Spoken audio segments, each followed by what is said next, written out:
Hey! Oh! T'en vas pas, hein? Laisse un j'aime et abonne-toi. Bonne vidéo. Bonjour à tous, j'espère que vous allez bien. Alors, je vous souhaite une merveilleuse et très bonne année 2019. Que tous vos projets, vos rêves, de l'argent, de la famille, tout ça, etc. se passent très bien et surtout la santé. On se retrouve aujourd'hui pour un débrief Raw SmackDown. Mais avant toute chose, si vous voulez voir qui est le meilleur catcheur de l'année 2018 selon moi-même, ou alors donner votre classement pour faire une vidéo prochainement sur le classement des abonnés, parce que oui, nous sommes 102 abonnés déjà au bout de 2 mois, et ça fait clairement plaisir, merci beaucoup. Donc dites-moi vos questions, parce qu'il y aura une vidéo FAQ, et aussi une vidéo classement des fans, des abonnés de la WWE à Raw et SmackDown, un top 10 bien sûr. Un débrief spécial, puisqu'aujourd'hui on va mêler Raw et SmackDown dans la même vidéo, parce que c'est la bonne année, on fait la fête, et la semaine prochaine c'est le retour de 2 vidéos, Raw et SmackDown. Mais rappelons ce qui s'est passé déjà au Raw et SmackDown du 24 et du 25 décembre, je n'ai pas pu les faire, voilà, alors, il y a fête oblige, plus les vidéos du classement du meilleur catcheur de l'année 2018. Qu'est-ce qui s'est passé au point de vue de Vince McMahon? On va se mettre dans les yeux de Vince McMahon. À Raw, il a annoncé la création des ceintures par équipe féminine, une très bonne chose. Et à SmackDown, il s'est fait gifler par AJ Styles. Voilà. Commençons avec SmackDown, avec un début de show avec des New Day qui célèbrent la nouvelle année. Sans plus attendre, Vince McMahon annonce qu'il y aura ce Five-Way, on va dire, voilà, avec 5 participants, dont AJ Styles, Mustafa Ali qui a déjà une chance pour le titre, donc AJ Styles, Mustafa Ali, Randy Orton contre Rey Mysterio, avec un 5e élément à la fin, qui est juste après le match est annoncé, Jeff Hardy contre Samoa Joe. Hop, je ne fais pas de surprise, Samoa Joe gagne le match, il intègre ces 5 catcheurs qui s'affronteront pour avoir le droit d'affronter le champion actuel de la WWE, Daniel Bryan, lors du Royal Rumble. Alerte heel turn, je répète, alerte heel turn. AJ Styles devait s'excuser auprès de Vince McMahon, Shane McMahon, pour la gifle reçue la semaine dernière, mais il a dit que il voudrait bien le faire, mais il ne le fera pas. Alors, que va-t-il se passer? Affront vers l'autorité? Ou simple erreur? Réponse la semaine prochaine. Rusev pouvait rêver d'une meilleure célébration pour son nouveau cheat de Rusev Day. Mais au final, Shinsuke Nakamura vient gâcher la fête en voulant faire un Kinshasa. Il esquive, mais en même temps, en mettant un super kick, il tape Lana, il va voir si elle va bien, et prend un Kinshasa out of nowhere. Voilà pour ce segment. Ça promet parce qu'il a le droit à un match revanche, mais avec ce qui se passe en ce moment, la suppression de cette règle, on verra bien ce qui va se passer de ce côté-là. On ne sait pas comment et où ça va se terminer. Le match sans intérêt de la soirée, c'était sûrement Sonya Deville contre Naomi. Une storyline qui n'a rien à faire en 2019. On aurait pu rêver d'arrêter toutes ces storylines à 2 balles. Mais au final, ça continue. Mandy Rose, d'après les rumeurs, qui devrait bénéficier d'un gros push. Là, elle n'a fait que distraire Naomi pour donner la victoire à Sonya Deville. Donc c'est déjà, on peut voir qu'après l'annonce de Vince McMahon, quelques équipes se dégagent entre Raw et SmackDown, entre Sonya Deville et Mandy Rose qui commencent à se rabibocher et faire une équipe.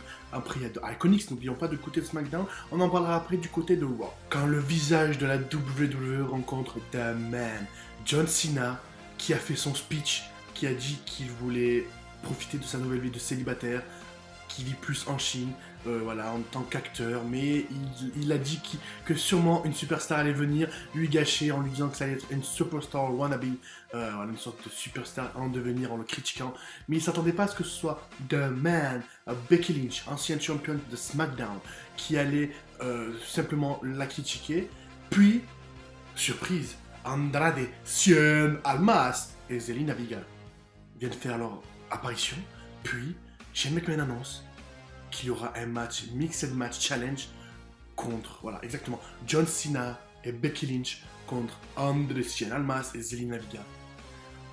John Cena et Becky Lynch arrivent sans difficulté à se défaire de ce couple. Tout simplement, un très bon match et un match surprise pour cette nouvelle année. Je pense que John Cena a une idée derrière la tête, une idée assez universelle, si vous voyez ce que je veux dire. On fera une autre vidéo là-dessus pour parler plus du championnat universel en 2019. Mais voilà, quelle belle transition pour faire de la promo, bien d'auto-promo. Merci beaucoup, on passe à autre chose. Mais qui sera l'adversaire d'Asuka au Royal Rumble? Qui osera prétendre à être la nouvelle championne de SmackDown? Qui sera celle qui se fera dérouiller par Asuka? On ne sait pas. Mais elle, une chose est sûre, c'est qu'elle attend n'importe qui, quand elle veut, où elle veut. Carmella, Charlotte, Becky Lynch ont le droit à un rematch chacune. Pourquoi pas un Fatal 4-Way? Pourquoi pas une stipulation? Ou un Battle Royale Fatal 4-Way?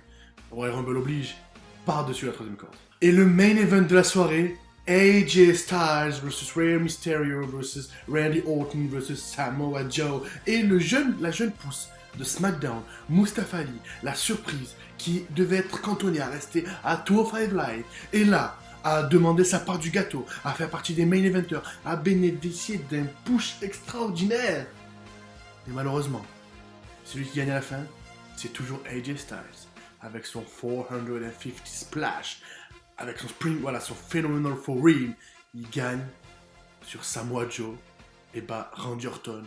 Bref, le match c'est pas une revanche officielle, c'est juste qu'il a gagné son droit à avoir un match au Royal Rumble, mais on verra ça sous l'œil de Vince McMahon et de l'autorité, ce qui va se passer la semaine prochaine à SmackDown. Un très bon show en général, vraiment un très bon show pour la nouvelle année. Voilà, une année qui commence bien du côté du show bleu. Voyons ce qui se passe du côté de Raw. Vous croyez que Raw a le même temps que nous? Non, pas du tout. On commence tout de suite ce show avec un Steel Cage match entre Drew McIntyre versus Dolph Ziggler, sous l'œil aiguisé, mais non affûté, et très affûté, pardon, de Finn Balor.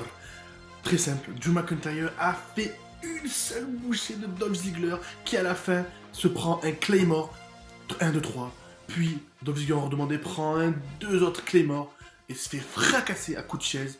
Moi, ce que je pense de ce match, vraiment, ce que je pense de ce match, sérieusement, c'est que les trois là, ils vont plus se disputer. Voilà, il y en a un des trois qui va gagner le titre intercontinental. Dean Ambrose va être décalé plus vers le championnat universel. Et ces trois là vont se disputer le championnat intercontinental d'ici WrestleMania. J'ai l'œil, vous allez voir avec mes pronos foireux, on est toujours sûr. Ensuite, c'est Seth Rollins qui demande son droit à avoir un rematch pour le championnat intercontinental contre Dean Ambrose. Mais Triple H n'entend pas de la même oreille, puisqu'il a dit que les rematchs, après avoir perdu un match de championnat et sa ceinture, on avait une stipulation qui disait qu'on avait le droit à un rematch officiel. Désormais, ça ne l'est plus. Triple H a dit que ce n'était plus d'actualité, qu'il affrontera Bobby Lashley plus tard dans la soirée. Juste après, une bataille royale pour désigner le number one contender, voilà, l'aspirant numéro 1 au titre intercontinental contre Dean Ambrose. Et surprise, c'est Apollo Crews qui gagne ce match. Alors qu'il y avait, voilà, en fait, c'était tous les jobbers de Raw. Et Zack Ryder a eu un match, voilà, son tout premier match à Raw, mais en 2018. Le 31 décembre 2018, 2 points, Zack Ryder a effectué son premier match de la soirée télévisé à Raw en 2018. Vous voyez? Bref, Apollo Crews gagne le match et Zack Ryder a eu son premier match de l'année en 2018, le 31 décembre 2018. Je sais pas si vous avez saisi le truc, quoi. 364 jours sans télé, et là il a une première télé. Voilà. On en parlait justement à SmackDown, les équipes féminines ce soir à Raw se sont distinguées puisque Bayley et Sasha Banks ont fait équipe avec Ember Moon pour affronter The Wyatt Squad. Voilà, les faces ont gagné, donc Bayley, Sasha Banks et Ember Moon. J'ai rien d'autre à dire à part que ces deux équipes sans Ember Moon peuvent prétendre voilà, sont les plus sérieuses à mes yeux pour prétendre à ce titre de championne par équipe de Raw, et je sais pas s'il y aura Raw et SmackDown ou un seul titre qui se disputera entre brands. Le match inutile, mais aussi le retour, qui n'est pas si inutile que ça, c'est Jinder Mahal et les Singh Brothers qui battent Rhino et Heath Slater. Le match qui était inutile, bon voilà, il fallait bien caser un match, c'est ces 5 là qui se sont distingués. Retour de Rhino, c'est la seule chose que je peux noter de positif dans ce match. C'est tout. Dean Ambrose conserve son titre sans surprise, je voulais pas faire monter la sauce ou faire monter le suspense. Dean Ambrose gagne contre Apollo Crews, il reste champion pour quelque temps. C'est bien ça fait 2 semaines qu'il défend d'affilée son titre. Dean Ambrose, il a plus défendu que Brock Lesnar en 2018 là. Donc voilà, et pour finir, ce main event entre Ronda Rousey et Natalya contre Tamina et Nia Jax qui, elles, ont annoncé plus tôt dans la soirée qu'elles allaient participer au Royal Rumble féminin. Donc nous pouvons rajouter à Carmella qu'il y aura Tamina et Nia Jax. Et du côté masculin, seulement R-Truth est sur la liste et sur le Rumble. Donc voilà pour le début de Raw et SmackDown. Voilà, j'espère que cette vidéo débrief et résultat vous aura plu. Bonne année à vous tous. Aimez, partagez, abonnez-vous. Voilà, je fais des gestes assez incongrus vous puissiez, voilà, je puisse être attirant pour vous. Donc voilà, je vous remercie d'avoir suivi cette vidéo. On se retrouve ce week-end pour une vidéo spéciale où on va parler du championnat universel et en 2019, que va-t-il se passer pour le plus grand championnat de la WWE actuellement. Donc voilà, on se retrouve samedi. Peace.